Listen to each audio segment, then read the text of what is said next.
Sri Lanka's government says it's winning the war, 25 years after major conflict began. Military helicopters now fly over areas that until recently were held by the Tamil Tigers. The pilots still let off flares in case of attack from the ground.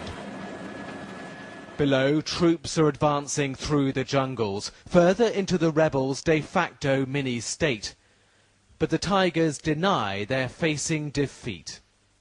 Sri Lanka's military draws many of its recruits from remote rural areas like this. This village of Veer Pamkalam has 125 families, and all but a handful have at least one person in the armed forces. KB Leelawati has only photographs as reminders of her two soldier sons. They were killed within months of each other, aged 22 and 23. I am happy because they sacrificed their lives for the country. On the other hand, I am so sad to have lost them. And it's not only my children. So many young Sri Lankans have joined the forces to go to war.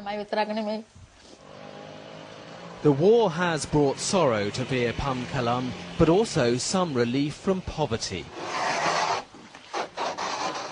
This house is being built by the family of a soldier, using the salary he sends home. When the conflict began, the villagers say they were living in shacks.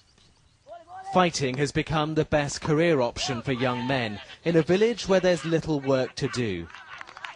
18-year-old Noan Chamara Dinapala planned to go to the army camp to join up the next day.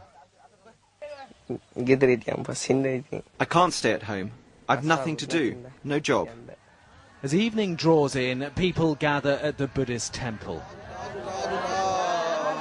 Some mourn lost sons, others worry about their loved ones on the front lines. Over a quarter of a century, war has become a way of life for many in rural Sri Lanka. The government says an end to the conflict is coming soon, but people here have heard that promise before. Roland Burke, BBC News, Veer Pamkalam.